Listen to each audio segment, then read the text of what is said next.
अगर वो 1977 में जी एक सैटेलाइट लॉन्च करते हैं जी और उसको मंगल की तरफ भेजते हैं जी और वो सही समय पर मंगल पे पहुंचता है, जी तो मंगल के गुरुत्वाकर्षण का उपयोग करके, जैसे जी। हम गुलेल से चीज़ फेंकते हैं, जी। वो गुलेल की तरह काम करेगा और उसको और आगे भेज देगा। हमको कम से कम 115 साल इंतज़ार करना होगा। केवल 15 लाख किलोमीटर की दूरी है और रेडियो वेव्स की जो गति होती है वो 3 लाख किलोमीटर प्रति सेकंड। जैसे वॉयेजर स्पेस क्राफ्ट है जो कि केवल 22 घंटे की दूरी पे है, उसकी शुरुआत करी डॉक्टर होमी भाभा ने, जो कि कॉस्मिक रे के वैज्ञानिक थे। मुझे लगा कि ये चीज़ हमें खुद करनी चाहिए, बनाने की कोशिश करनी चाहिए।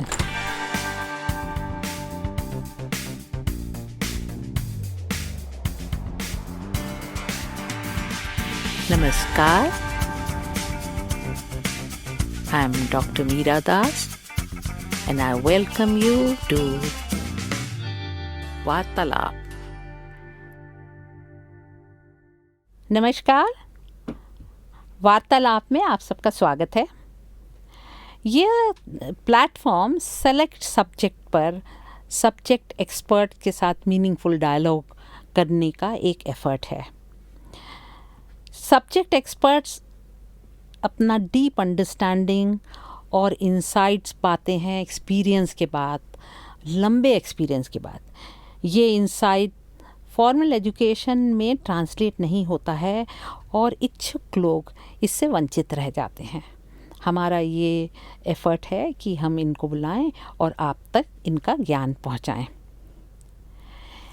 आज हमारे साथ हैं डॉक्टर सुनील गुप्ता जी, जो एक एक्सपेरिमेंटल फिजिसिस्ट हैं। इन्होंने 4 दशक तक Tata institute of fundamental research, जिसको TIFR भी कहते हैं, उसमें बतौर साइंटिस्ट शोध करा है और अभी भी वो शोध वहाँ इस संस्था से जुड़े हैं और अपना शोध जारी रखा है। इनको कॉस्मिक रे पे दुनिया के महत्वपूर्ण साइंटिस्ट में गिना जाता है और इनके शोध की गुणवत्ता पर कई नेशनल और इंटरनेशनल अवार्ड भी मिले हैं। इसमें एक ओकेली मेडल बहुत महत्व रखता है, जिसके बारे में हम इनसे विस्तृत जानकारी लेंगे। कॉस्मिक रेज जो है वो स्पेस साइंस में शोध करने का महत्वपूर्ण जरिया है, माध्यम है, जो हमें दूर दराज के सौरमंडल की जानकारी देता है, जैसे कि एक्स्ट्रा टेरेस्ट्रियल। आप सुनील जी, आप हमको सबसे पहले तो अपने फिजिसिस्ट होने का, एक्सपेरिमेंटल फिजिसिस्ट होने के बारे में आप बताएंगे कि ये होता क्या है, और फिर धीरे धीरे हम आपसे कॉस्मिक रेज क्या होते हैं उसके बारे में जानकारी चाहेंगे। मैं ये बात जानती हूँ कि आप जो है वो आपके पास बहुत बेहतरीन टॉपिक्स हैं, जैसे कि ब्लैक होल और वॉयेजर, और धीरे धीरे हम उस दिशा में चलेंगे। पर सबसे पहले यदि हम अपने ऑडियंस को ये बता सकें कि फिजिसिस्ट, एक्सपेरिमेंटल फिजिसिस्ट क्या होता है, और उसके बाद हम आगे आपकी शोध का मेन फोकस क्या है और वो आपको कहाँ तक ले जाता है। जी, आपका स्वागत है।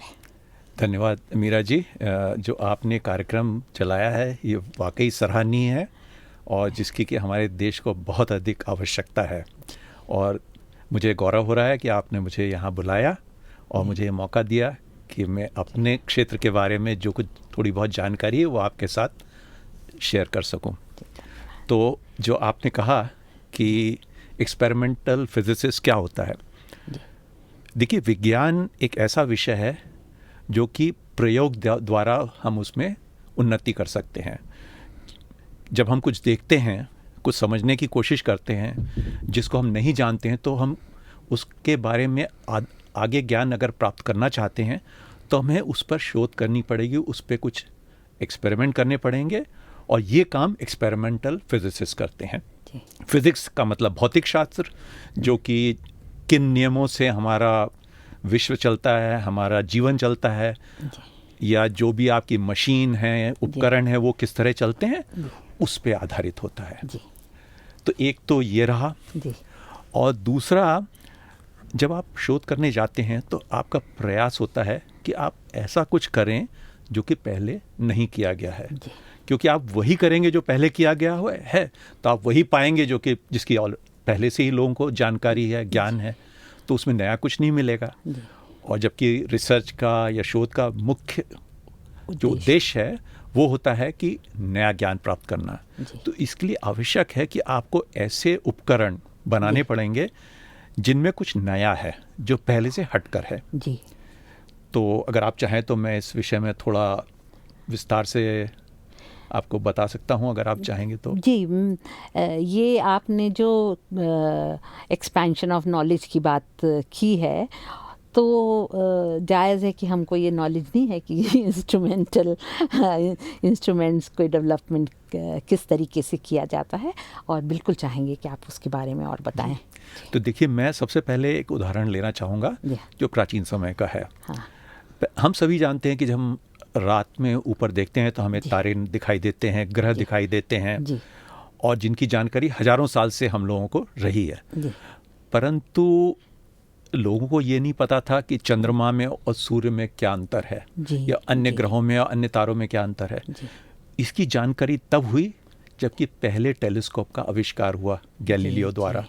जब उन्होंने देखा तो उन्होंने पाया हाँ जी। कि चंद्रमा पे क्रेटर्स हैं, हम्म, और जो जुपिटर है, जी बृहस्पति ग्रह है, उसके चारों ओर और उसके सैटेलाइट उसके चारों ओर घूम रहे हैं। जी तो ये जानकारी इसलिए हुई क्योंकि उन्होंने ऐसा उपकरण बनाया जो पहले नहीं था। जी जी तो मेरा भी अपने जीवन में प्रयास रहा है कि अगर मुझे कुछ करना है जी तो मैं ऐसा कुछ करूं जो कि पहले नहीं किया गया है। जी तो इस विषय में जैसे आगे चल के हम इस पे बात करेंगे, पर आजकल जैसे आपने कॉस्मिक रे का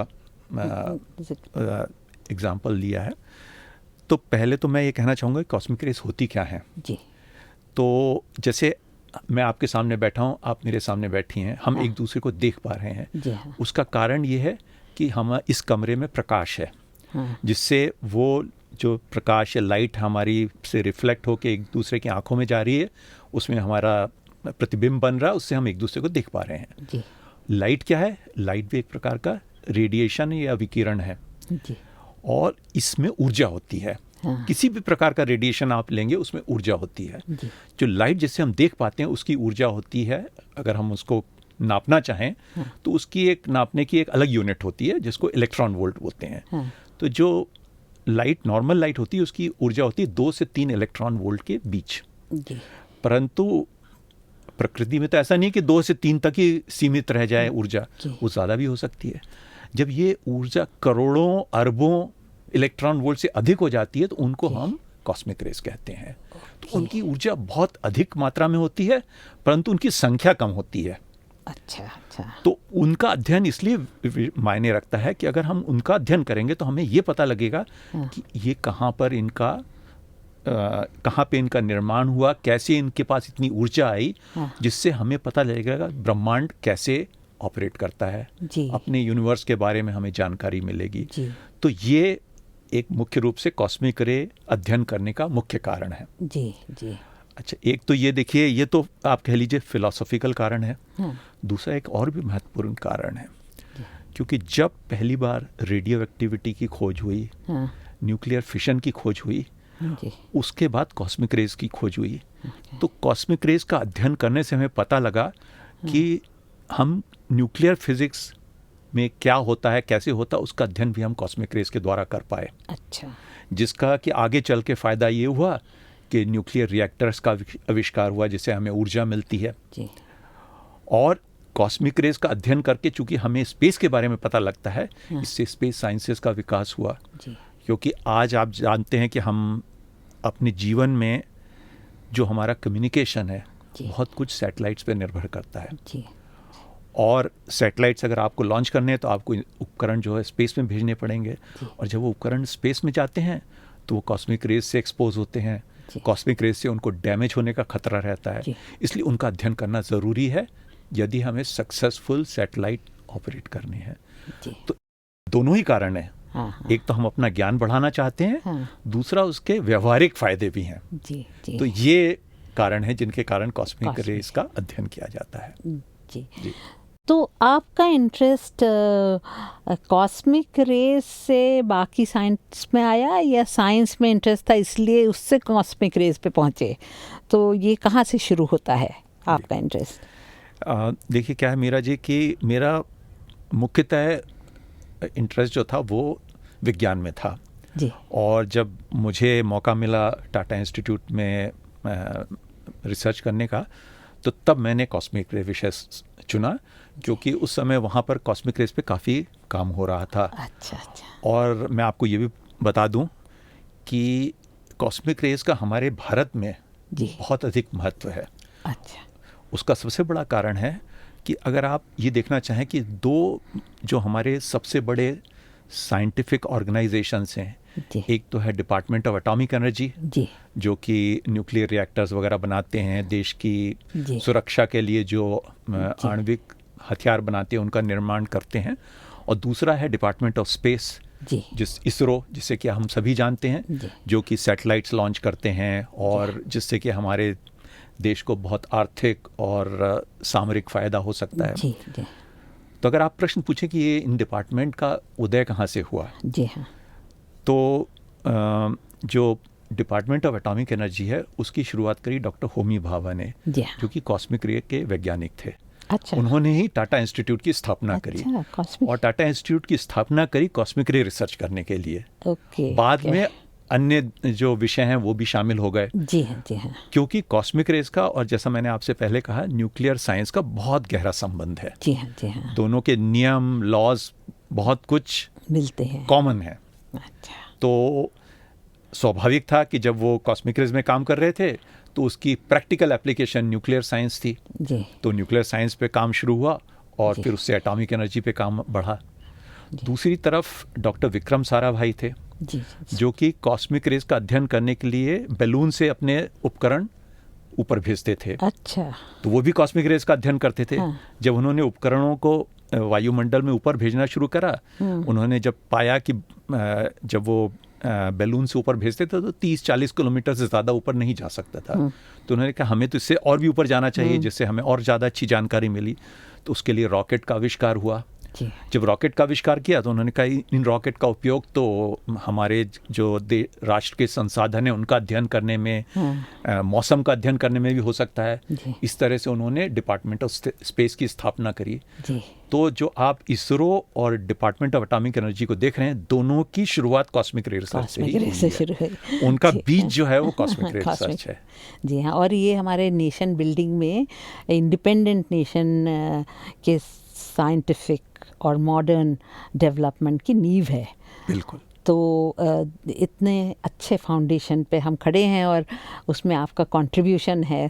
तो आप हमको शुरू का थोड़ा सा, आपने जो शुरुआत काम किया, तो उसमें आपको क्या डिफ़िकल्टी आई और किसने आपका हैंड होल्डिंग करा? ऐसे कौन से साइंटिस्ट थे जिनसे आपको ऊर्जा मिली, जिससे आपको कॉस्मिक रेज मिले और जिससे आप जो है वो एग्जिस्टिंग नॉलेज का जो लिमिट्स है उसको आप एक्सटेंड कर पाए, क्योंकि आपका contribution in extending the knowledge काफ़ी रहा है। तो आप हमको उसके बारे में बताएं। फिर अगले प्रश्न में हम आपसे स्पेस के बारे में आप जानकारी लेंगे, जिसके बारे में आप हम को बहुत कुछ इंटरेस्टिंग बातें बताते रहे हैं। जी, तो जो आपने सवाल किया बहुत ही उत्तम प्रश्न है। देखिए, जब मैं TIFR मैंने ज्वाइन करी 1976 में, तो उस समय मेरे जो सीनियर थे साइंटिस्ट, उन्होंने सबसे पहले मुझसे ये कहा, क्योंकि जब हम लोग कॉलेज में पढ़ते हैं तो हमें पढ़ाया जाता है कि आप ये इसका अध्ययन कर लीजिए, ये किताब इस पुस्तक से अध्ययन करिए, ये समस्या का समाधान निकालिए, और फिर उसके बाद परीक्षा दीजिए, पास हो जाइए, अच्छे नंबर आ जाएंगे तो आप आगे अगली कक्षा में चले जाएंगे। जब यहाँ पहुँचे तो उन्होंने कहा, भाई देखो, यहाँ ना तो तुम्हारा एग्ज़ाम होगा, ना तुम्हें कोई बताएगा तुम्हें क्या करना है। तुम्हें अपने आप से सोचना है कि मुझे क्या करना है। हाँ। इसके लिए पहले आप जाके लाइब्रेरी में अध्ययन करिए हाँ। कि क्या क्या काम हो चुका है जी और उसको आप आगे कैसे बढ़ा सकते हैं। जी तो ये मेरे लिए बड़ा अचरज सी बात थी जी कि पहली बार मुझे लगा कि मुझे किसी ने समुद्र में धकेल दिया है। जी मुझे तैरना भी नहीं आता जी है। हाँ जी हाँ तो पर फिर धीरे धीरे जी। लोगों से बातचीत करी, पता लगा मैं ही अकेला नहीं हूँ जो कि पूरी तरह अपने आप को खोया हुआ महसूस कर रहा, और भी ऐसे मेरी तरह के बहुत सारे लोग थे। तो धीरे धीरे अब जब पानी में डाल ही दिया तो आप धीरे धीरे तैरना सीख जाते हैं। जी तो शुरू में जब मैंने शोध शुरू किया तो हमारी जो प्रयोगशाला है वो ऊटी में है। जी तो ऊटी जैसा कि आप जानते हैं कि एक बड़ा अच्छा हिल स्टेशन भी है, समुद्र की सतह से लगभग 2000 मीटर ऊंचाई पर है। जी तो मैं वहाँ गया और खैर मौसम वगैरह वहाँ बहुत अच्छा होता है, पर हमारा मुख्य कारण ये नहीं था कि वहाँ मौसम अच्छा है। हमारा मुख्य कारण था कि जैसे जैसे हम अधिक ऊंचाई पे जाते हैं वायुमंडल जो है वो कम होता जाता है। अगर आप समुद्र की सतह पर रहते हैं तो मान लीजिए वायुमंडल 100% है। जब आप ऊटी में जाएंगे तो केवल 80% वायुमंडल रह जाता है। जी तो कॉस्मिक रेज अधिक संख्या में वहाँ पहुँच पाती हैं। हाँ हाँ हाँ अगर हम और ऊपर जाएं तो और अधिक उनकी संख्या बढ़ेगी, परंतु फिर उसके कुछ अपने प्रैक्टिकल कहना चाहिए समस्याएं आ जाती हैं। तो हम लोगों ने वहाँ पर प्रयोग शुरू किया और सबसे पहले तो मुझे ये कहा गया कि जो हम लोग जिस प्रकार से हम अध्ययन करना चाहते हैं उसके लिए हमें उपकरण चाहिए। उपकरण उस समय जो हमने बनाया उसमें मेरी मुख्य भूमिका रही कि उसके लिए इलेक्ट्रॉनिक्स तैयार की जाए, जो कि मैंने जीवन में कभी नहीं करी थी। हाँ।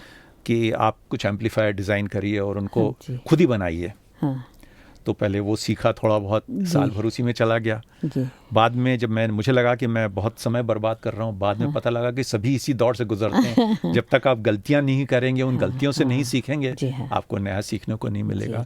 ऐसे ऐसे धीरे धीरे समय निकलता गया, तो जानकारी बढ़ती रही। उसके बाद लगभग 30 वर्ष पहले हम लोगों ने निर्णय किया कि हम कॉस्मिक रेज का एक अलग तरह से अध्ययन करेंगे।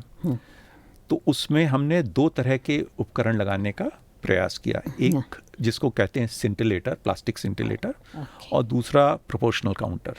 तो मैं आपसे सिंटिलेटर के बारे में बात करूंगा।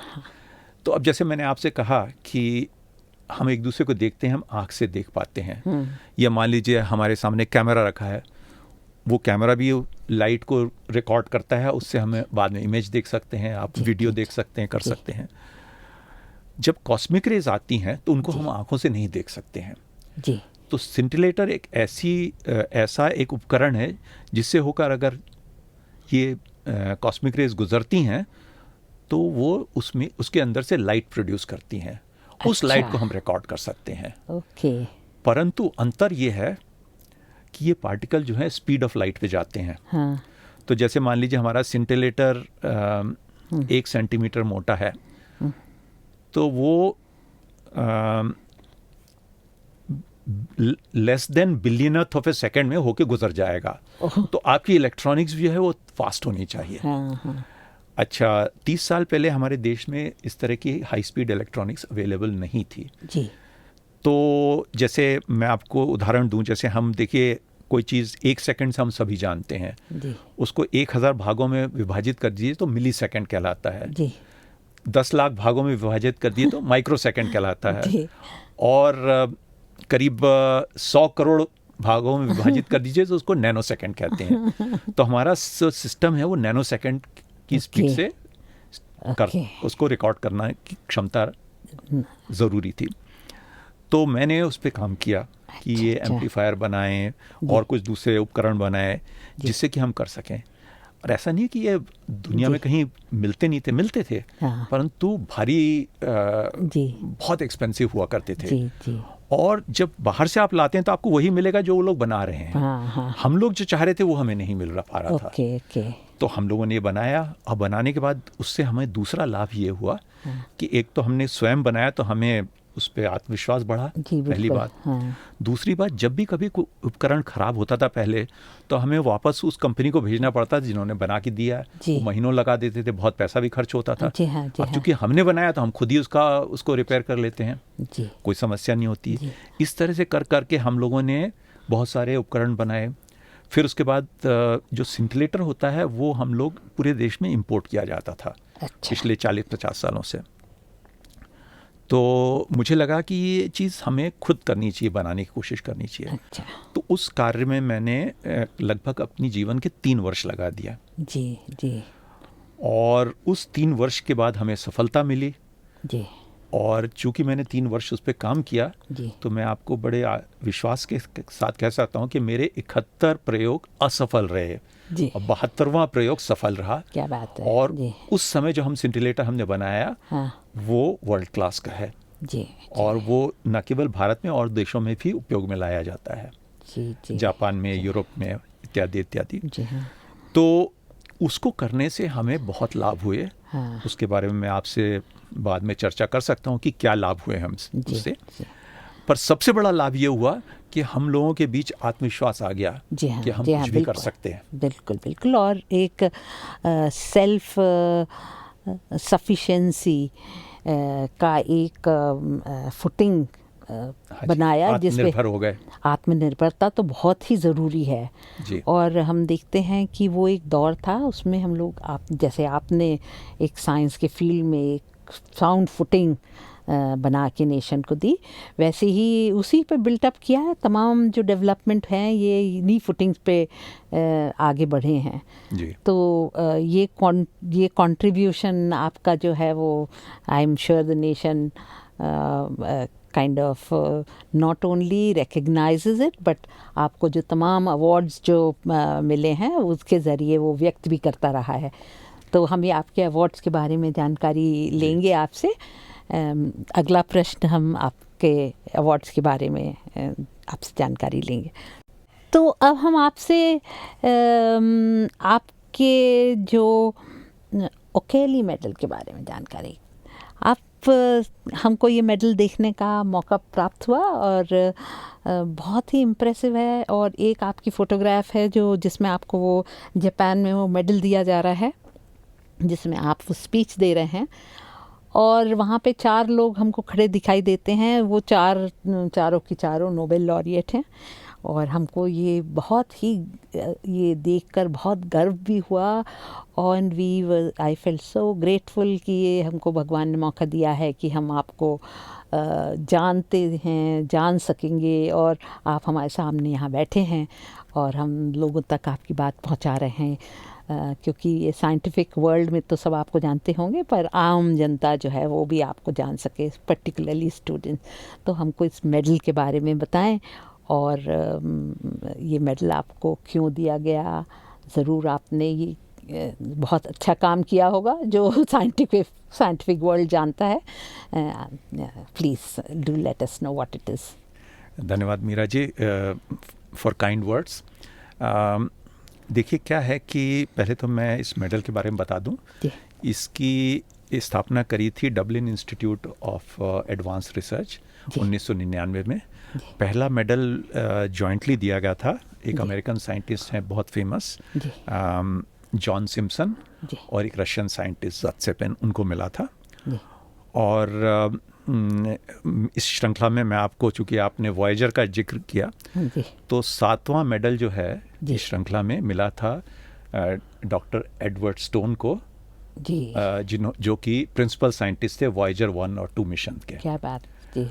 और दूसरा अवार्ड जो है सेकंड ओकेली मेडल, वो मिला था डॉक्टर गिन्सबर्ग को, जिनको 2 साल बाद नोबेल प्राइज़ भी मिला था। तो वो बहुत ही खैर वो तो बहुत ही अलग किस्म के वैज्ञानिक थे। मैं अपने आप को उनकी श्रृंखला में नहीं मानता हूँ, पर मुख्यतः ये मेडल दिया जाता है कि आपने जो इस विषय में कुछ ऐसा योगदान दिया है जो कि कुछ अलग हटके है। तो 2 साल में एक बार ये दिया जाता है जी। और मुझे ये दिया गया, जैसा कि आपसे चर्चा कर रहे थे, ये सिंटिलेटर और अन्य जो इंस्ट्रूमेंट डेवलप किए मैंने उस पे, और साथ साथ मैंने जो खोज करी थी जिसमें हम लोगों ने सोलर स्टॉर्म्स और थंडर स्टॉर्म्स के बारे में नई जानकारी प्राप्त की थी। और स्पेशली जो पृथ्वी का सौर मंडल में जो कहना चाहिए प्रभाव पड़ता है सूर्य का, उसके बारे में जो हम लोगों ने अध्ययन किया उसको रिकॉग्नाइज किया गया उसमें। और तीसरी चीज़ क्या है, देखिए मैं बड़ा भाग्यशाली रहा कि हमारी जो फील्ड है कॉस्मिक रे फिजिक्स, उसका एक इंटरनेशनल कमीशन होता है। उसका पहले नाम होता था कॉस्मिक रे कमीशन, आजकल उसका नाम बदल के commission on astro particle physics कर दिया गया है। तो उसमें मैंने 10 साल काम किया और 4 साल एज ए चेयरमैन।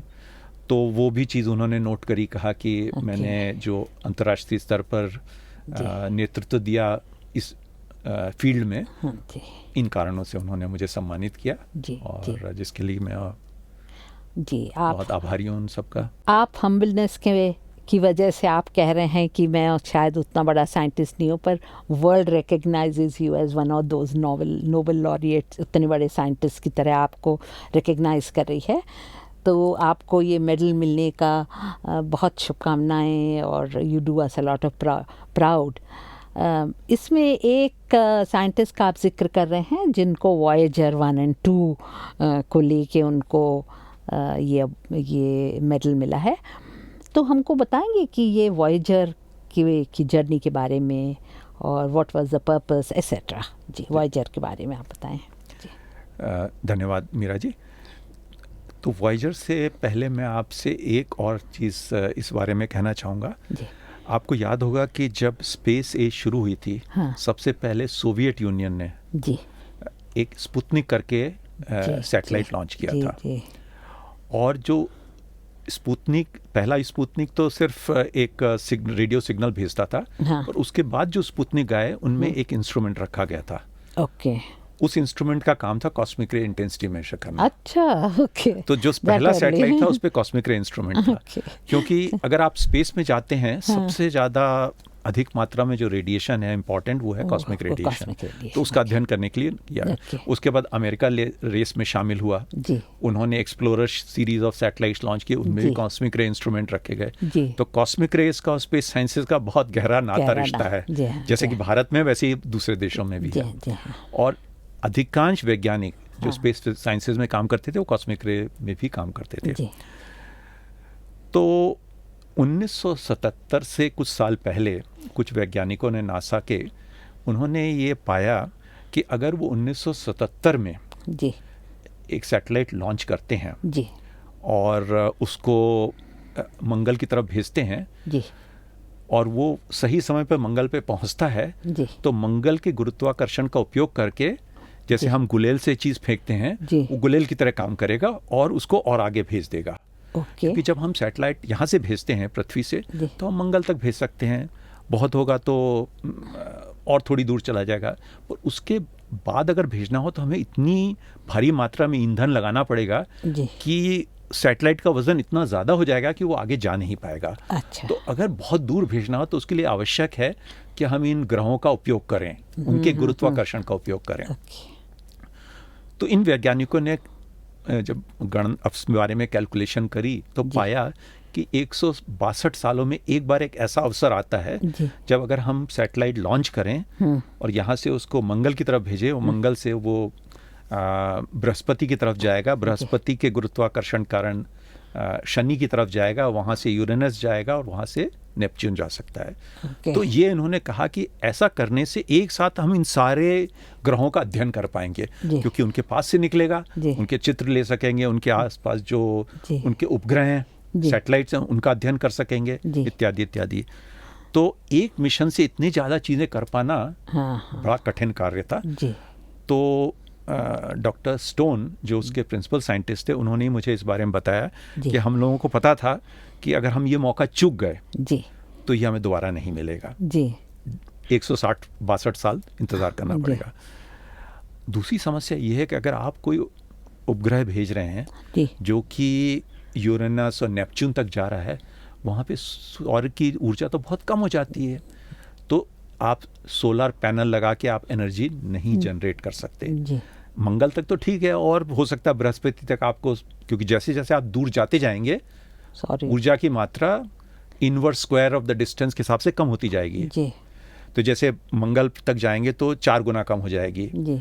और अगर आप बृहस्पति पे जाएंगे तो 50 गुना कम हो जाएगी ऊर्जा, जी। और दूर जाएंगे तो और बहुत तेजी से कम हो जाएगी। तो इसलिए उन्होंने न्यूक्लियर मटेरियल वहाँ रखा, प्लूटोनियम का, जिसकी गर्मी से वो इलेक्ट्रिसिटी प्रोड्यूस करते थे और उससे ये इंस्ट्रूमेंट चलते थे।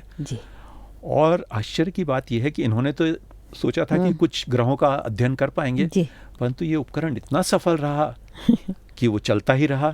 मिशन कुछ 10-12 साल का था और अभी वो मिशन को लॉन्च किए 47 वर्ष हो गए हैं। कुछ दिनों पहले जो डॉक्टर स्टोन है उनकी 86 साल की उम्र में मृत्यु हो गई, परंतु ये इंस्ट्रूमेंट अभी भी चल रहे हैं और डेटा भेज रहे हैं। अब आप जानना चाहेंगे कि ये इनका क्या महत्व है। तो देखिए क्या होता है कि जब हम सौर मंडल को देखते हैं तो हम पाते हैं कि सौर मंडल का सबसे मुख्य जो केंद्र है वो है सूरज, जो सारी ऊर्जा देता है, और 99.9% जो मास है सोलर सिस्टम का वो सूर्य के अंदर है। बाकी सब तो बहुत माइनर चीजें हैं। 99.9% जो है वो सूरज के पास है। और दूसरा बृहस्पति है। जी हाँ। वो उसके बाद तो सब समझ लीजिए कि जो कहते हैं ना कि असली माल वहाँ है, बाकी सब तो फुटकर है। जो बाकी ग्रह हैं, पृथ्वी वगैरह, उनका तो कुछ महत्व नहीं है। जी। अगर आप गुरुत्वाकर्षण के उससे सोचें तो सूरज जो है वो न केवल हमें प्रकाश देता है, पर वहाँ से रेडिएशन भी निकलता है, एनर्जी रेडिएशन। कॉस्मिक रेज तो नहीं कहूँगा क्योंकि उनकी ऊर्जा कम होती है थोड़ा, परंतु रेडिएशन निकलता है और वो स्पेस में जाता है। और वो न केवल रेडिएशन जाता है, उसके साथ मैग्नेटिक फील्ड भी जाती है। और इन सब के कारण जो हमारा सौर मंडल है एक तरह का एक बबल फॉर्म करता है, जिसको हेलियोस्फीयर बोलते हैं। हेलियो क्योंकि ग्रीक भाषा में सन को हेलियोस कहा जाता है, तो उसका जहाँ प्रभुत्व है, स्फीयर ऑफ इन्फ्लुएंस, इसलिए उसको हेलियोस्फीयर कहा जाता है, जो कि नेपच्यून के भी आगे तक का हिस्सा है। तो उसका अध्ययन करना तभी संभव है जब आपका उपग्रह वहाँ पहुँचे। तो जब ये उपग्रह दूर दूर जाते गए, ये इंस्ट्रूमेंट वहाँ से इंफॉर्मेशन भेजते रहे, हम लोगों को उस दूर दराज इलाकों की सौर मंडल के जानकारी मिली, जो कि अभी तक कभी नहीं मिली। उसमें कई बड़ी आश्चर्यजनक चीज़ें भी मिली, जिनका हो सकता है हमारे दैनिक जीवन में उतना असर न पड़े, परंतु उनसे निस्संदेह हमारा ज्ञान बढ़ा है। बहुत अधिक बढ़ा है। और लगभग 10 साल पहले ये दोनों उपग्रह सौर मंडल के बाहर चले गए। अच्छा। तो जो ये हेलियोस्फीयर को भी उन्होंने पार कर लिया है। ओके। और इतनी दूर चले गए हैं कि वहाँ से यहाँ तक सूचना आने में 20 से 22 घंटे लग जाते हैं। अच्छा जी। अब आप अनुमान लगाइए कि प्रकाश जो है या रेडियो वेव्स जो है वो 3 लाख किलोमीटर प्रति सेकंड की गति से जाते हैं, और उसकी इतनी गति के बावजूद उसको वहां तक संकेत को आने में 20 घंटे लग जाते हैं। तो आप अनुमान लगाइए कि वो कितनी दूर है, जिसकी जानकारी हमें भी मिल पा रही है। जी हाँ। तो उससे हमें पता लगा कि जो ये हेलियोस्फीयर है उसका क्या प्रभाव है, क्या उसकी प्रॉपर्टीज हैं वगैरह वगैरह। और साथ में अब चूंकि ये हमारे सौर मंडल के बाहर चला गया है, इसलिए हमें अब अपने गैलेक्सी के बारे में नई जानकारी मिल रही है जी। और आगे भी मिलती रहेगी जब तक ये सैटेलाइट काम करते रहेंगे। और एक और चीज़ मैं आपको इस बारे में बताना चाहूँगा जो कि बहुत रोचक है। जब ये इंस्ट्रूमेंट बने, जब भी कोई सैटेलाइट इंस्ट्रूमेंट बनाया जाता है, तो आप जानते हैं कि एक बार आपने सैटेलाइट लॉन्च कर दिया तो आप उसको उसमें सुधार वगैरह तो कुछ कर नहीं सकते, ना रिपेयर कर सकते हैं, वो उसकी मरम्मत हो नहीं सकती है। तो जो उस समय के वैज्ञानिक होते हैं वो ऐसी टेक्नोलॉजी यूज़ करते हैं जो कि 100% काम करेगी, प्रूवन टेक्नोलॉजी होगी, वो कोई नई चीज़ नहीं डालते हैं। तो अगर वो 1977 में लॉन्च हुआ, इसका मतलब उसकी टेक्नोलॉजी कम से कम 5 या 7 साल पुरानी होगी। उसके कंप्यूटर, उसके जो भी और भी सर्किट वगैरह सब 5-10 साल पुराने होंगे जी। तो मतलब वो इलेक्ट्रॉनिक्स 50 साल से ज़्यादा पुरानी हो गई जी। जी हाँ। उस समय उतनी सेंसिटिविटी भी नहीं थी। वहाँ पे जो रेडियो एंटेना लगाई है वो इतनी दूर चली गई जिसकी पहले कल्पना नहीं की गई थी जी हाँ। तो अब आश्चर्य की बात ये होती जब ये इतनी दूर चला गया जिसकी हमने पहले सोचा भी नहीं था, तो उससे हम कम्युनिकेट कैसे करें। तो उसका कारण ये है कि जब ये वॉयेजर दूर जाते जा रहे थे, इस बीच पृथ्वी पे लोग प्रगति करते जा रहे थे, खासतौर से टेलीकम्युनिकेशन में, रेडियो रिसेप्शन में, इत्यादि इत्यादि। तो उसका ये परिणाम हुआ कि जब ये लॉन्च हुआ, उसके मुकाबले आज हमारी सेंसिटिविटी शायद लाखों करोड़ों गुना बढ़ गई है, जिसके कारण हम उसका उस सिग्नल को पढ़ पा रहे हैं, रिसीव कर पा रहे हैं और उसको इंटरप्रेट कर पा रहे हैं। जी हाँ। यदि ये टेक्नोलॉजी इम्प्रूवमेंट नहीं होता, अगर टेक्नोलॉजी वही होती जो 1977 में थी, तो ये वॉयेजर हमारे लिए किसी काम के नहीं होते। जी हाँ। एक प्रकार की चट्टानें जो दूर जा रही हैं बस, उससे कोई हमें जानकारी नहीं मिलती थी। Lost to us. जी, तो ये तो बहुत ही इंटरेस्टिंग एस्पेक्ट है। देखिए कि वो फ्रोज़न इन टाइम है, दैट टेक्नोलॉजी। उस समय 60s, एंड ऑफ 60s में तो क्या कंप्यूटर रहे होंगे, पर ये प्रोग्रेस लगातार जो होती रही, उसकी वजह से हमको कितना नया ज्ञान मिला। और इसी ज्ञान में हमारा, ऐसा मेरा समझ है, पर यू में करेक्ट मी, बट हमारी समझ जो है वो ब्लैक होल्स वगैरह के बारे में भी शायद इसमें वॉयेजर से उसमें मदद मिली या नहीं मिली। वॉयेजर के से तो ब्लैक होल के बारे में मदद नहीं मिली, क्योंकि क्या है, देखिए वॉयेजर तो सौरमंडल के अंदर ही घूम रहा है, जहाँ कोई ब्लैक होल नहीं है। जी। और ब्लैक होल के बारे में जानकारी कुछ और स्रोतों से मिल रही है। जी। जैसे आपने सुना होगा कि कुछ साल पहले 2016 में ग्रेविटेशनल वेव की खोज हुई, जिसमें 2 ब्लैक होल आपस में जाके मर्ज कर गए। और उस मर्जर के दौरान ग्रेविटेशनल वेव्स भारी मात्रा में प्रोड्यूस हुई, और वो जब पृथ्वी से होके गुजरी तो एक उपकरण है अमेरिका में जिसने उन्हें डिटेक्ट किया। और उसके डिटेक्शन के बाद उस पे जो काम करने वाले 3, उसमें तो हज़ारों के लोगों ने काम किया, पर जो 3 मुख्य वैज्ञानिक थे उनको नोबेल प्राइज़ 2017 में मिला। 2015 में डिस्कवरी, 2017 में उनको नोबेल प्राइज़ मिला।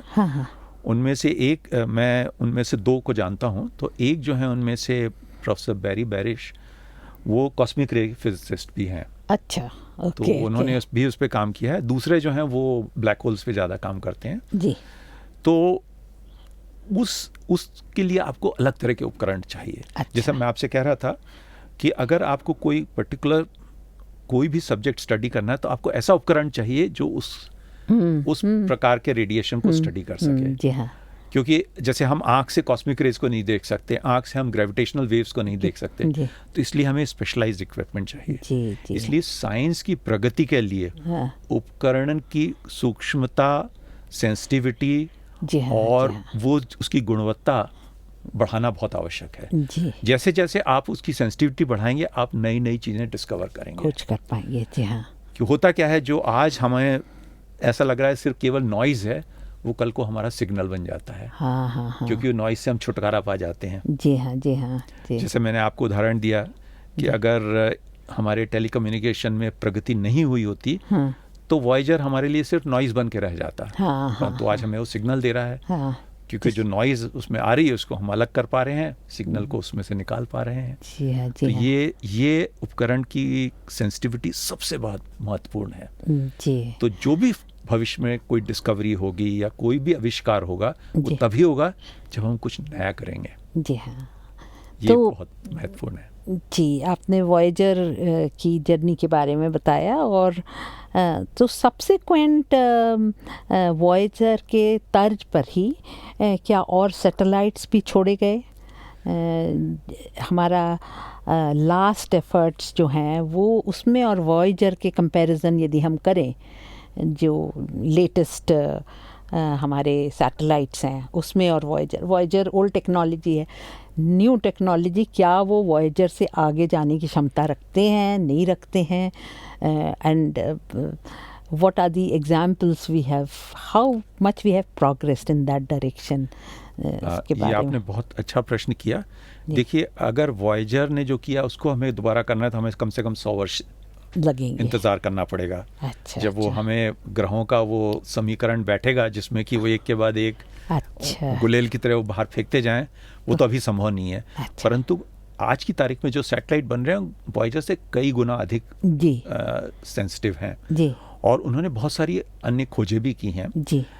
मैं आपको एक उदाहरण दे सकता हूं कि आपने सुना होगा कि जो विश्व की स्थापना है एक बिग बैंग द्वारा हुई। जी हाँ, जी हाँ। अगर वो बिग बैंग हुआ था हाँ, तो अब उसका हम अनुमान लगा सकते हैं।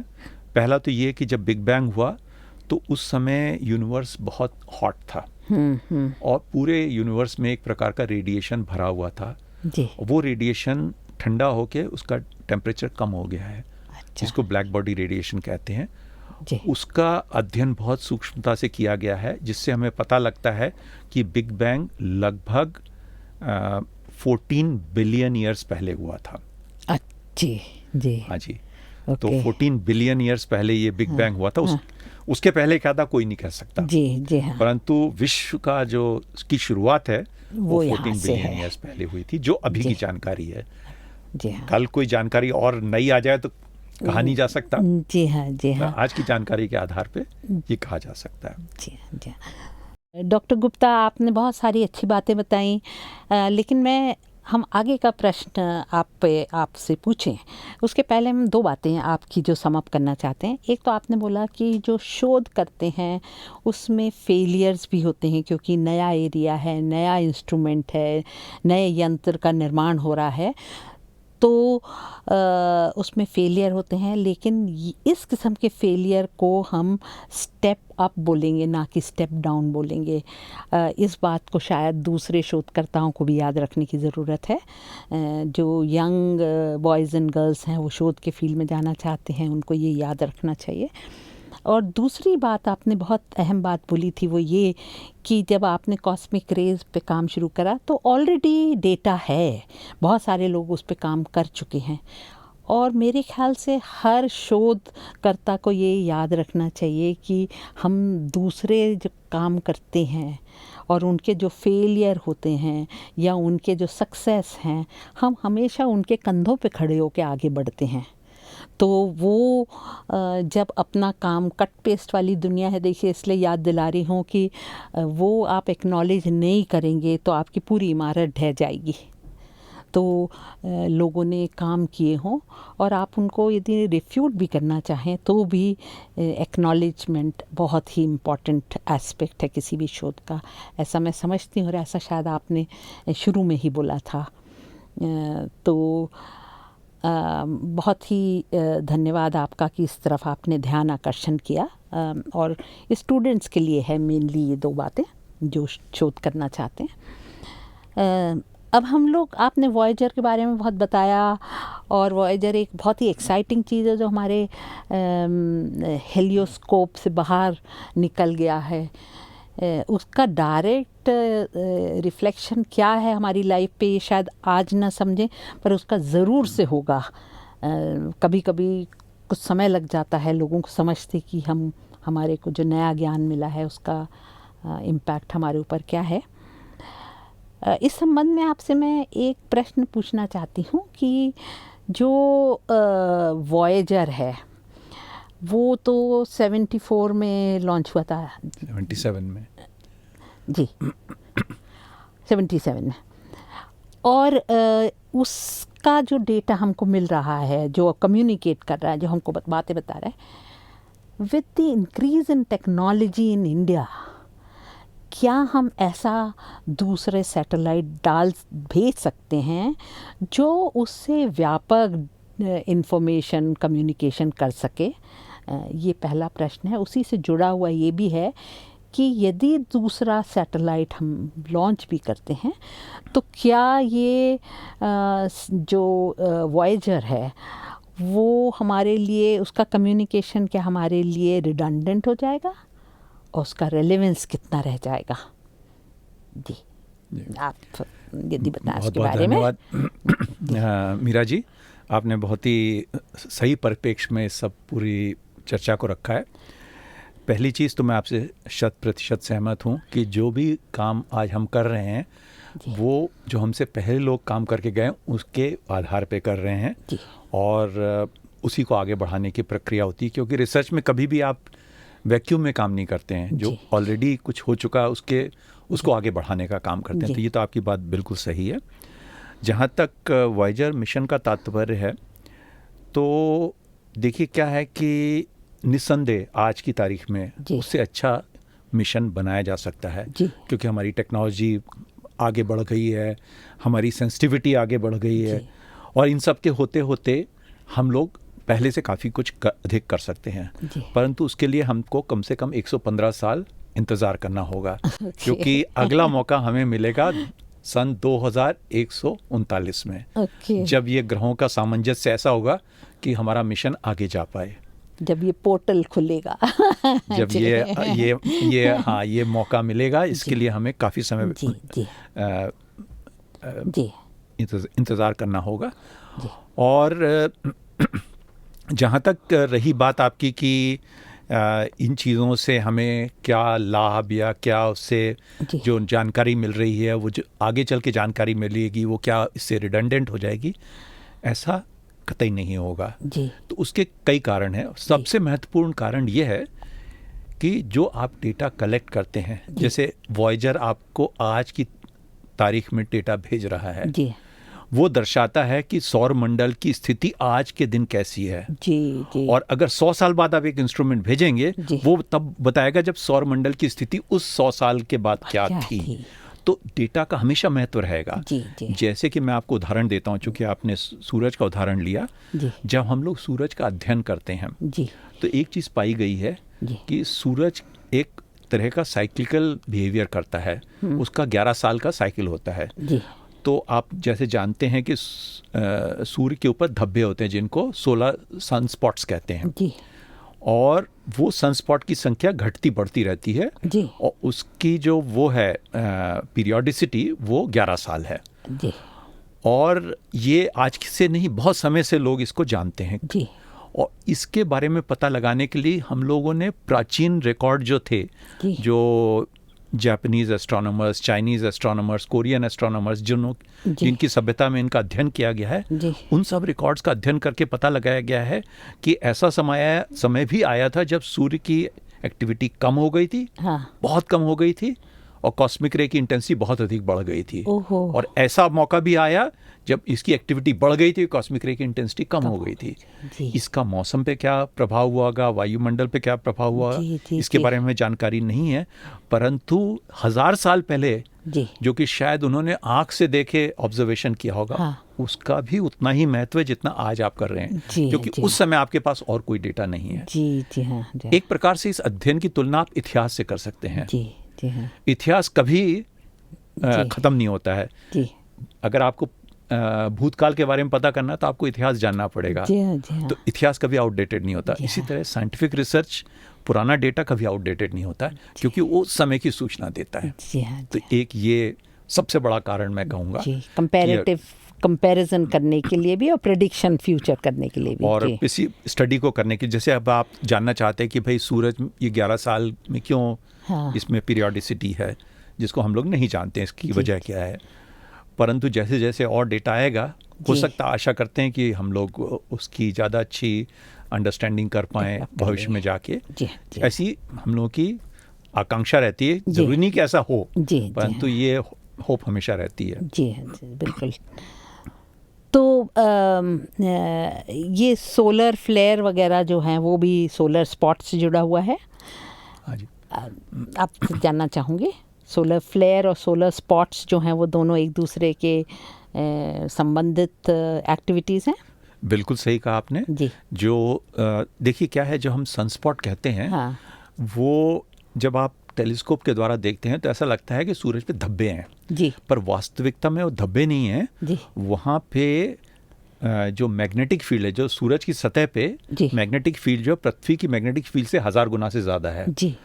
और जो धब्बे दिखाई देते हैं वहाँ पे मैग्नेटिक फील्ड और ज़्यादा पावरफुल हो जाती है जी। तो मैग्नेटिक फील्ड की एक विशेषता होती है, जब मैग्नेटिक फील्ड की स्ट्रेंथ बढ़ जाती है, ज़्यादा पावरफुल हो जाती है, तो उस समय पार्टिकल्स जो हैं वो मैग्नेटिक फील्ड की दिशा में ही आ जा सकते हैं। अच्छा। उसके अक्रॉस नहीं जा सकते हैं, उसी दिशा में आते जाते हैं।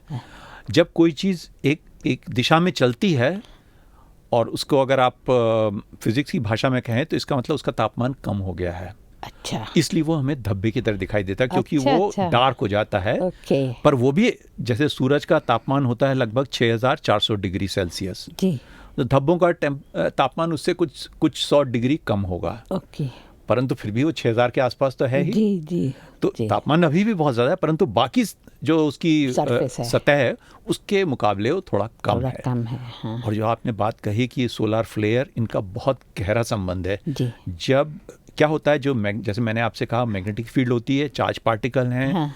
जो कि आ जा रहे हैं। हाँ। और कभी कभी इस मैग्नेटिक फील्ड में कुछ बदलाव आता है जिससे कि मैग्नेटिक फील्ड एक तरह से उसको रिकनेक्शन भी कहते हैं, एक प्रकार से समझिए कि वो नष्ट हो जाती है और वो एनर्जी में बदल जाती है। हाँ। जिससे ये पार्टिकल जो हैं बड़ी ऊर्जा के साथ सूरज से बाहर की तरफ फेंके जाते हैं, जिसको सोलार फ्लेयर कहा जाता है। अच्छा अच्छा। तो जब सोलार साइकिल में देखिए 11 साल का ये इसका क्रम है। हाँ। तो जब ये कम होता है तो उसको सोलार मिनिमम कहते हैं, जब ज़्यादा हो जाता है, मैक्सिमम हो जाता है, तो सोलार मैक्सिमम कहलाता है। अच्छा। और जो सोलार मैक्सिमम होता है तब ये ज़्यादा जो सोलार फ्लेयर्स हैं, जिसे सोलार तूफान भी कहते हैं, हाँ, वो ज़्यादा आते हैं। अच्छा। और उनका हमारे जीवन पे असर भी पड़ता है। जी हाँ जरूर। असर पड़ने का कारण ये है कि पृथ्वी पे तो हमें नहीं पता लगता है, परंतु हमारे जितने भी उपग्रह पृथ्वी के चारों ओर घूम रहे हैं, वो सारे के सारे आपको सूचना दे रहे हैं, आपको मौसम के बारे में, कम्युनिकेशन के बारे में, रिमोट सेंसिंग कर रहे हैं, सब कुछ कर रहे हैं। पर जब वो सौर जो ये तूफान आता है तो इसमें ये चार्ज पार्टिकल भारी मात्रा में आते हैं। चार्ज पार्टिकल का भारी मात्रा में आना ऐसा ही जैसे कि कोई इलेक्ट्रिकल करंट आ गई हो। अगर किसी आपके सर्किट में से इलेक्ट्रिकल करंट चली जाएगी तो शॉर्ट सर्किट हो जाएगा, तो उससे आपके सोलर पैनल नष्ट हो सकते हैं। जो वहाँ की इलेक्ट्रॉनिक्स है वो शॉर्ट सर्किट हो सकती है। जी हाँ जी हाँ। तो आपके इंस्ट्रूमेंट काम करना बंद कर देंगे। तो जब ज़बरदस्त सोलार तूफान आते हैं तब ये प्रयास किया जाता है कि इस जितने भी सैटेलाइट हैं इनकी पावर शट डाउन कर दी जाए। जिससे उनमें वोल्टेज ना रहे, जिससे कि उनको कोई क्षति ना पहुंचे।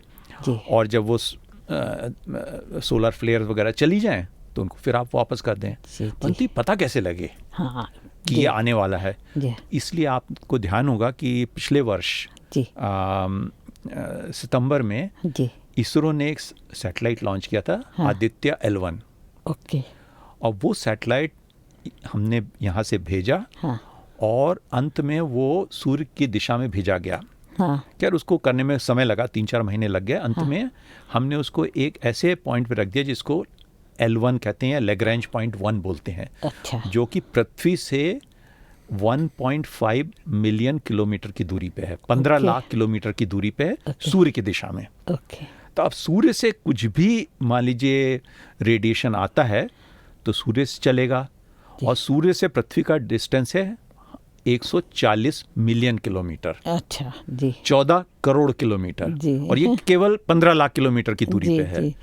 तो सूरज से L1 तक पहुंचने में 99% डिस्टेंस कवर हो जाता है। लास्ट का 1% रह जाता है। परंतु जैसे ही वो सोलर तूफान L1 पे पहुंचता है, हमारा सैटेलाइट उसको डिटेक्ट कर लेगा कि ऐसे ऐसे तूफान आ रहा है। वो सूचना रेडियो द्वारा भेज देगा, रेडियो कम्युनिकेशन द्वारा। क्योंकि केवल 15 लाख किलोमीटर की दूरी है और रेडियो वेव्स की जो गति होती है वो 3 लाख किलोमीटर प्रति सेकंड, जैसे प्रकाश की गति होती है। तो 5 सेकंड में सिग्नल हमारे पास आ जाएगा, हमें सूचना मिल जाएगी। परंतु जो सौर तूफान है ये भी बहुत तेजी से आ रहा है, पर इसकी जो गति होती 500 किलोमीटर, 1000 किलोमीटर, 2000 किलोमीटर प्रति सेकंड। तो उसको वहाँ से 15 लाख किलोमीटर तय करने में आधा घंटा 20-25 मिनट लग जाता है। तो आपको 20-25 मिनट की समय मिल एडवांस वार्निंग मिल जाती है। तो ये उद्देश्य है।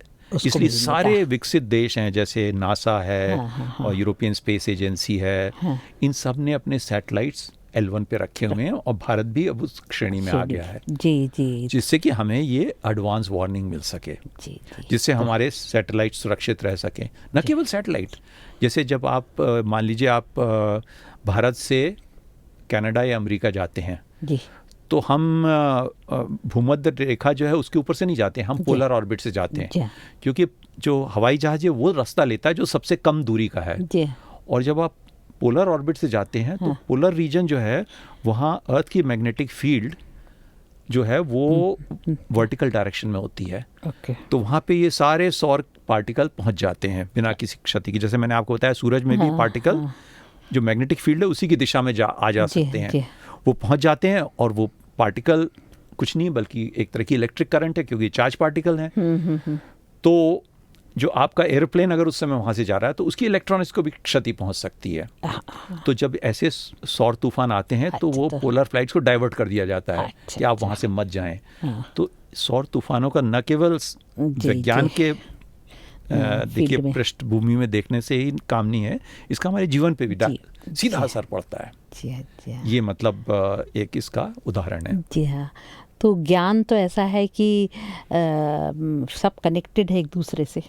जी। शायद हमको मालूम हो तो ज्ञान है और नहीं मालूम है तो भी ज्ञान है, लेकिन किसी न किसी समय वो उजागर होता है, जिसको एनलाइटनमेंट का भी नाम दिया गया है और फेज़ ऑफ एनलाइटनमेंट बोलते हैं, जब साइंटिफिक डेवलपमेंट हुआ वगैरह वगैरह।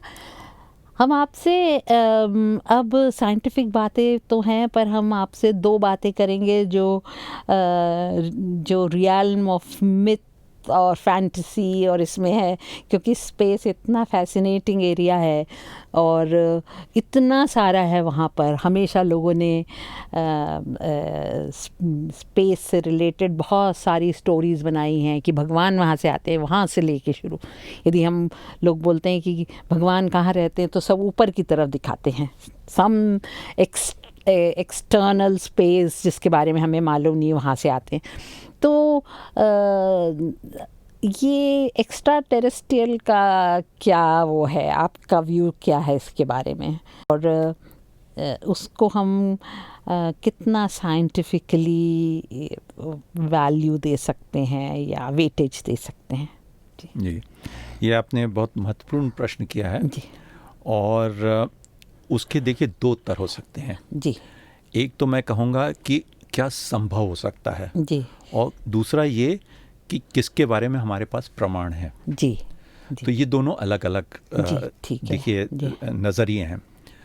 तो पहले आते हैं हम संभव क्या हो सकता है। जी। अब देखिए हम सभी जानते हैं कि पृथ्वी पे जीवन है। जी। मनुष्य का यहाँ पर उदय हुआ। जी। अब वो चाहे वो किस प्रकार से एवोल्यूशन के द्वारा वो इस स्थिति पे पहुंचा है, वो जिसके बारे में बहुत कुछ अध्ययन हुआ है और ये अब सब जानते हैं कि भाई अलग अलग जो प्राणी हैं वो एक दूसरे से धीरे धीरे बदलते हुए विकसित हुए हैं पिछले कुछ लाखों या एक आध करोड़ साल में। जी।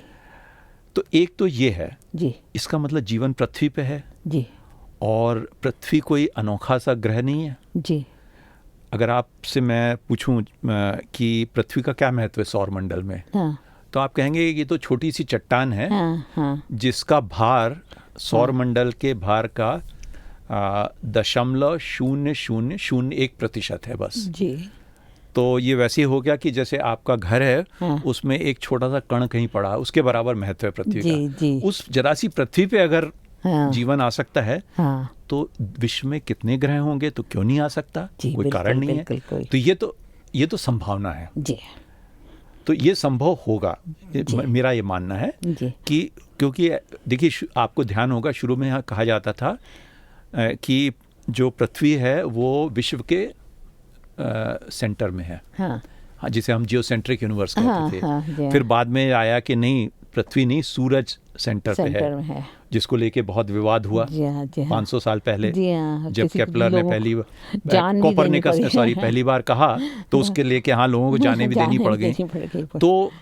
तो बाद में ही साबित हो गया। अच्छा, अब आगे बढ़ें तो सूरज भी कोई बड़ा अनोखा सा तारा नहीं है। जी, जी। ऐसे हमारी पृथ्वी में करीब 100 अरब तारे हैं, जो कि अपनी जो गैलेक्सी है हमारी, 100 अरब तारे ऐसे हैं जिनमें से बहुत से जो हैं सूरज से बड़े भी हैं, कुछ छोटे भी हैं। जी, हाँ, जी, तो हाँ। सूरज कोई एक बहुत महान तारा नहीं है। जी। तो जब 100 अरब तारे हैं हमारी ही गैलेक्सी में, और ऐसी कई गैलेक्सी हैं, और इस तरह की कम से कम 100 अरब से अधिक गैलेक्सीज जो विश्व जिसको हम जानते हैं उसमें हैं। जी। तो इतना सब होते हुए जी, जी, तो इसकी ये कल्पना करना कि कहीं जीवन नहीं है तो जी। मुझे संभव नहीं लगता। संभावना है। अब दूसरी आती है प्रामाणिकता की। जी, जी। जब तक हमें इसका प्रमाण नहीं मिलेगा तो हम इस पे कैसे विश्वास, क्योंकि विज्ञान प्रमाण पे चलता है, संभावना पे नहीं चलता है। संभावित है इसलिए हमें उसे खोजना चाहिए। तो पिछले करीब 50-60 सालों से लोग कोशिश कर रहे हैं। तो उसमें कुछ देखिए वास्तव में प्रैक्टिकल कठिनाइयाँ आती हैं। सबसे बड़ी तो कठिनाई ये है कि आप कैसे कम्युनिकेट करेंगे। अब जैसे मान लीजिए आप कहें कि भाई कोई और तारा जहाँ पे कोई ग्रह है जिसपे कोई प्राणी रहते हैं। पहली बात तो ये है कि सबसे पास चला जो तारा है उससे प्रकाश को आने में 4.25 साल लगते हैं। तो इसका मतलब अगर आप उनसे कम्युनिकेट करना चाहेंगे तो आप एक सिग्नल भेजेंगे, 4.25 साल आप वेट करेंगे, वहाँ पहुँचेगा, वो जवाब देंगे, 8.5 साल बाद आपको जवाब उत्तर आएगा।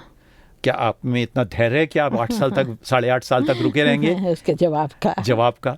और ये तो सबसे पास का तारा है। अगर थोड़ी और दूर जाएंगे तो सैकड़ों साल, हजारों साल, लाखों साल। तो सबसे बड़ी जो समस्या है वो दूरी। विश्व में इतनी अधिक दूरी है कि हमारे लिए कम्युनिकेशन करना संभव नहीं है। तो कुछ वैज्ञानिकों ने कुछ और तरीका ढूंढा। उन्होंने कहा कि अगर कोई इंटेलिजेंट सिविलाइजेशन है तो वो कम्युनिकेशन के लिए रेडियो वेव्स यूज़ करते होंगे, जैसे हम लोग रेडियो पे टीवी या अपना FM radio, AM radio broadcast करते हैं। तो हमें रेडियो सिग्नल ढूंढने चाहिए, तो उस पर प्रयास काम चल रहा है। परंतु वहाँ भी समस्या आती है। अगर इवन आप नियरेस्ट स्टार से रेडियो ट्रांसमिशन रिसीव करना चाहें, उसमें इतनी अधिक ऊर्जा लगेगी जो कि शायद उस ऊर्जा से हमारा पूरा विश्व का एनर्जी बजट अधिक हो जाए।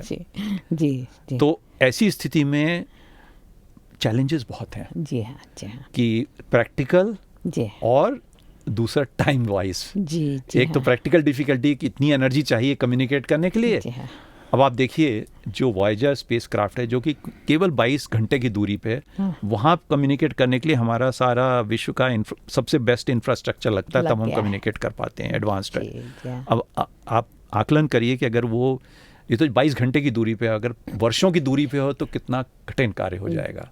एक तो ये समस्या है जो प्रैक्टिकल है, और दूसरी ये कि उसके लिए आपको एनर्जी बजट कितना लगेगा और समय कितना लगेगा। जी हाँ। तो मनुष्य का जीवन तो देखिए सीमित है, बिल्कुल 60, 70, 80 साल। तो अगर पास के कुछ तारे वहाँ तक करने में 80 साल लग जाते हैं तो ये एक जनरेशन में नहीं हो सकता। तो ये बहुत बड़ी प्रैक्टिकल समस्या है। लेकिन हम जो है अपने नोन नॉलेज के हिसाब से भी ढूंढ रहे हैं। कुछ अननोन नॉलेज होगी जिससे वो लोग कम्युनिकेट कर रहे हैं और हम शायद कैच नहीं कर पा रहे हैं। तो संभावनाओं के उसमें तो बहुत कई किस्म की संभावनाएं बनती हैं। So people shouldn't loose heart कि कहीं ना कहीं कोई ना कोई है जो कम्युनिकेट कर रहा है हमसे। जब हम तैयार होंगे शायद हम रिसीव कर लेंगे। जी। और जी बिल्कुल आपने सही कहा। इसमें कोई शक नहीं कि क्योंकि आपको सफलता नहीं मिली। देखिए अगर आज जैसे आपने मुझसे कहा तो मैंने कहा कि संभावना है इसकी। जी, बिल्कुल। अगर संभावना है तो हमें उसके लिए प्रयास करना चाहिए। हाँ। अगर हम प्रयास ही नहीं करेंगे तो कभी हम ढूंढ ही नहीं पाएंगे। परंतु हमें इस बात से भी की तरफ भी जागरूक रहना चाहिए कि ये आसान समस्या नहीं है, ये बड़ी जटिल समस्या है। हो सकता है इसका हल निकल आए, हो सकता है न निकले हमारे जीवन काल में, परंतु प्रयास हमें अवश्य करना चाहिए। एक और चीज़ पे हम आपका ध्यान आकर्षण करेंगे। ये ब्लैक होल जो है वो भी काफ़ी मैजिकल लगता है, और अभी तो आम लेक्सिकॉन में भी काफ़ी उसका उपयोग किया जाता है। तो उसके बारे में हमको आप कुछ बताएं तो बहुत अच्छा लगेगा। देखिए ब्लैक होल एक ऐसा विषय है जिसके बारे में मुझे भी अधिक जानकारी नहीं है। तो मैं आपसे वही सब कुछ कहना चाहूँगा जो कि बहुत ही सामान्य सी जानकारी है जो मुझे है। वो ये है कि जैसे आप पृथ्वी पे हैं जी, अगर आप अंतरिक्ष में जाना चाहें जी, तो आप अगर चाहेंगे कि आप एक एरोप्लेन में बैठ के चले जाएं तो संभव नहीं है। जी हाँ, जी हाँ। क्योंकि हमारा जो गुरुत्वाकर्षण है, ग्रेविटी है, वो हमें बाहर नहीं जाने नहीं देगा। हाँ। उसके लिए हमें रॉकेट चाहिए। हाँ। अच्छा, रॉकेट से भी अगर आप लॉन्च करेंगे तो वो सैटेलाइट की तरह आप घूमते रहेंगे। हाँ। हाँ। तो अगर आपको वाकई पृथ्वी के गुरुत्वाकर्षण से बाहर जाना है तो हाँ। आपको मिनिमम स्पीड चाहिए लगभग 11 किलोमीटर प्रति सेकंड की। ओके। अगर वो स्पीड आप पहुंच जाएंगे तभी आप गुरुत्वाकर्षण से बाहर निकल पाएंगे। और उस स्पीड को हासिल करने के लिए, गति को हासिल करने के लिए आपको बहुत अधिक ऊर्जा की आवश्यकता पड़ेगी। जी जी। तो बड़े बड़े देश अपने स्पेस मिशन में कर पाते हैं, परंतु हम जैसे आम लोग हैं वो इस तरह से रॉकेट में बैठ के नहीं जा सकते, क्योंकि ये आसान समस्या नहीं है। बहुत कठिन तो नहीं कहूँगा, परंतु बहुत इसमें बहुत रिसोर्सेज की आवश्यकता पड़ती है। जी हाँ। तो एक तो ये समस्या है जी। परंतु अगर आप कल्पना करें कि अगर इसकी जगह, पृथ्वी की जगह आप किसी और दूसरी बॉडी पे जाएं, जैसे सूरज तो खैर बहुत गर्म है, जैसे आप किसी जुपिटर पे मान लीजिए जाएं, मार्स तो हमसे छोटा है एज ए प्लैनेट, जुपिटर बड़ा है। तो ये जो गति है जिसको पाके आप बाहर जाते हैं उसको एस्केप वेलोसिटी बोलते हैं। हाँ जी। तो 11 किलोमीटर है। अगर आप जुपिटर पे जाएंगे तो और अधिक बढ़ जाएगी। उससे बड़े प्लैनेट पे जाएंगे और अधिक बढ़ जाएगी। अगर आप सूरज पे जाएंगे तो और भी अधिक बढ़ जाएगी। अब आप कल्पना करें कि गति इतनी बढ़ जाए कि वो प्रकाश की गति से ज़्यादा हो जाए, 3 लाख किलोमीटर, तो प्रकाश भी बाहर नहीं जा पाएगा, लाइट भी बाहर नहीं निकल पाएगी। तो ऐसा कैसे संभव हो सकता है? तो उसके संभव होने का कारण ये है कि ये जो एस्केप वेलोसिटी है ये कई चीज़ों पे निर्भर करती है। एक तो ये निर्भर करती है कि जिस बॉडी पे आप हैं, जैसे पृथ्वी है, सूरज है, उसकी मास कितनी है, वेट कितना उसका, और दूसरा उसका साइज क्या है। अच्छा। तो अगर आप साइज छोटा कर दें उसको, तो ये जो एस्केप वेलोसिटी बढ़ती चली जाती है। अच्छा। और एक स्थिति ऐसी आती है जब एस्केप वेलोसिटी 3 लाख किलोमीटर प्रति सेकंड पहुंच जाती है। तो लाइट भी वहां से नहीं निकल पाती है। अच्छा। और जब कुछ भी नहीं निकल पाता तो उसको ब्लैक होल कहा जाता है। ये उसकी बेसिक डेफिनेशन है। और ये तो जिसको हम लोग क्लासिकल ब्लैक होल डेफिनेशन कहते हैं। तो क्या होता है, जैसे ये कैसे बन सकता है ब्लैक होल, ये मतलब स्वाभाविक सी बात है। तो आपको मैं बताना चाहूँगा कि लगभग 30-35 साल पहले ब्लैक होल का कॉन्सेप्ट था, पर किसी ने ब्लैक होल को डिटेक्ट नहीं किया था। अच्छा। क्योंकि जो भी वो प्रूव ही नहीं कर पा रहे थे। उस प्रूव करने के लिए आपको क्या चाहिए? एक तो आपको ये साबित करना पड़ेगा कि इसका साइज कितना है और इसकी मास कितनी है। दोनों चीज़ें आपको पता लगानी पड़ेंगी। जी। और पर सबसे बड़ी समस्या है, अगर कोई चीज़ ब्लैक होल है, कुछ आ ही नहीं रहा, तो आप उसको डिटेक्ट कैसे करेंगे? पर उसका करीब 25-30 साल पहले एक बड़ा अच्छा समाधान किसी और तरीके से निकल आया। और समाधान ऐसे निकला कि मान लीजिए एक ब्लैक होल है और उसके पास में एक ऑर्डिनरी स्टार है। अब ब्लैक होल तो बिल्कुल बहुत पावरफुल है, उसकी ग्रेविटी बहुत ज़्यादा है। तो वो क्या करेगा, इसकी ये जो स्टार है, स्टार तो बेसिकली एक जैसा कि हम कहते हैं धधकता हुआ गैस का गोला है। तो इसकी गैस को वो अपनी तरफ खींचने लगेगा। अच्छा। अब जब गैस पास में खींच के जाएगा, गैस सीधी ब्लैक होल के अंदर नहीं जा सकती। जैसे मैं आपको उदाहरण दूंगा, आपके यहाँ घर में सिंक है या वॉश बेसिन है, आप उसमें एक जगह पानी डालिए साइड से, पानी सीधा नाली के अंदर नहीं जाता है, वो घूम के जाता है, स्वर्ल करता है। क्यों करता है? क्योंकि जब पानी हम डालते हैं तो उसमें एंगुलर मोमेंटम होता है। और नेचर का एक लॉ है कि एंगुलर मोमेंटम इज कंजर्व्ड, मतलब वो कम या ज़्यादा नहीं किया जा सकता। तो वो घूमता है तो पानी आपस में फ्रिक्शन के कारण एनर्जी लूज करता है और इस तरह धीरे धीरे धीरे धीरे वो पास चला जाता है और फिर अंत में नीचे चला जाता है।